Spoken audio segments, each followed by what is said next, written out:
قیامت کی 10 بڑی علامات میں سے ایک علامت دجال کا ظاہر ہونا بھی ہے۔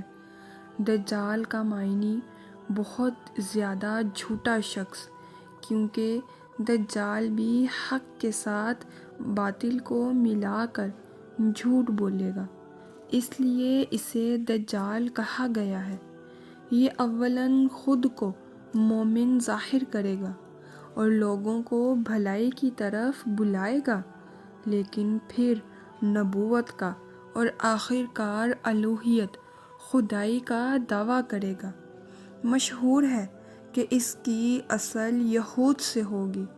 حکیم الامت مفتی احمد یار خان نعیمی رحمۃ اللہ علیہ فرماتے ہیں، دجال 2 قسم کے ہیں، چھوٹے اور بڑے۔ چھوٹے دجال بہت ہوئے اور ہوں گے۔ ہر جھوٹا نبی، جھوٹا مولوی، صوفی جو لوگوں کو گمراہ کرے وہ دجال ہے۔ بڑا دجال صرف ایک ہے جو دعویٰ خدائی کرے گا۔ دجال کا حلیہ۔ مختلف احادیث میں دجال کا حلیہ بتایا گیا ہے۔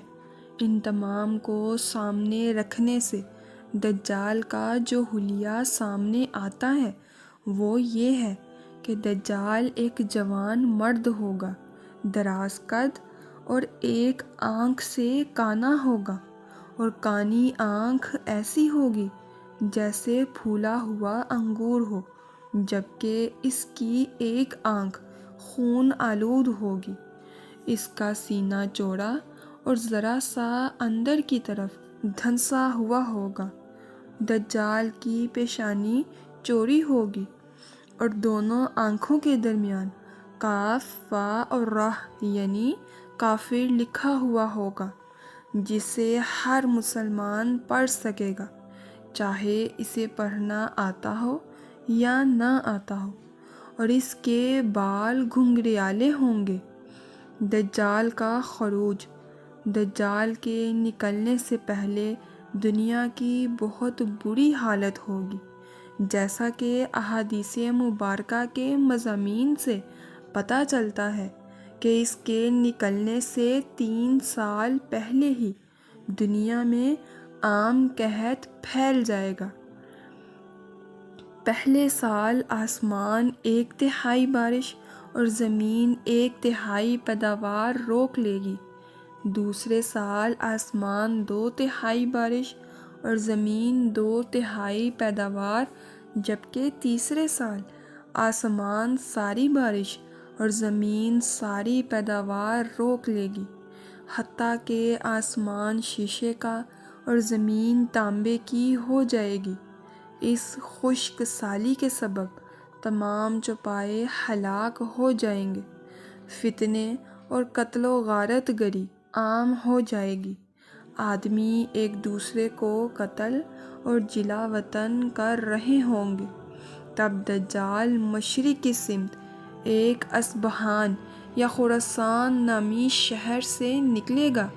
غذائی قحط کے علاوہ علمی اور روحانی قحط بھی برپا ہوگا۔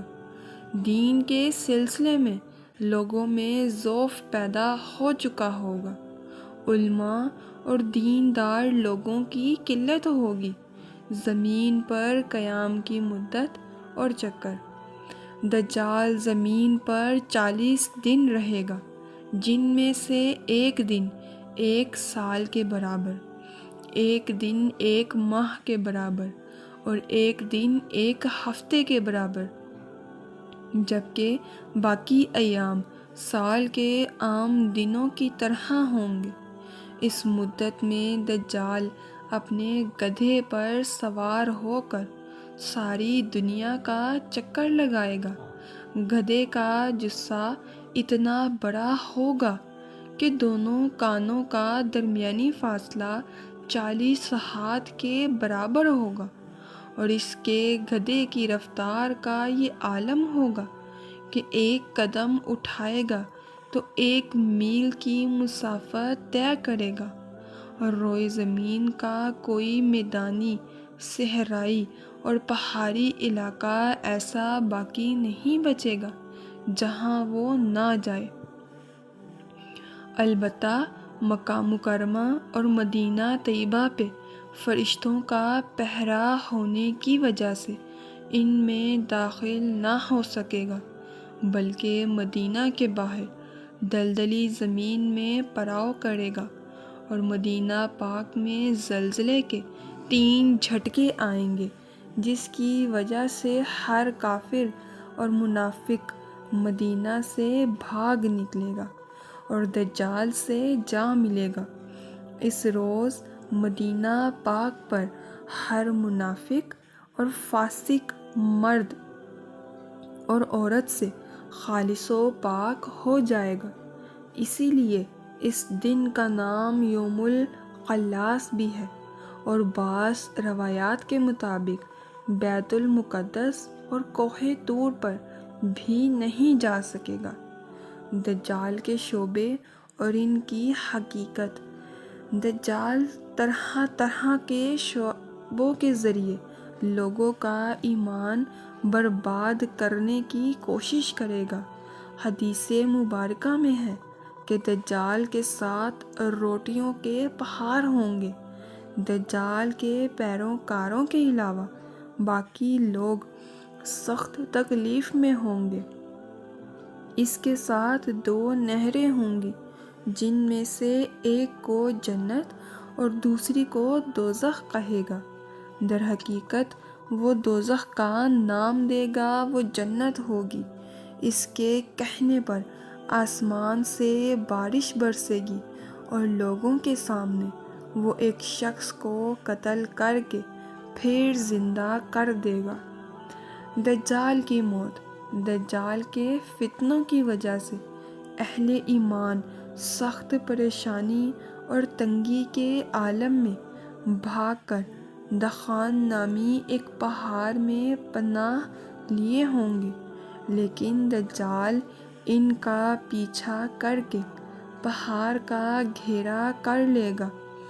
اہل ایمان سخت بھوک اور تکلیف میں مبتلا ہوں گے۔ تب اللہ پاک حضرت سیدنا عیسیٰ علیہ السلام کو نازل فرمائے گا۔ حضرت سیدنا عیسیٰ علیہ السلام کو دیکھتے ہی دجال ایسے گھلے گا جیسے پانی میں نمک گھلتا ہے، اور آپ علیہ السلام دجال کو مقام لد پر قتل کریں گے، اور اس کے پیروکاروں میں سے کسی ایک کو بھی زندہ نہ چھوڑیں گے۔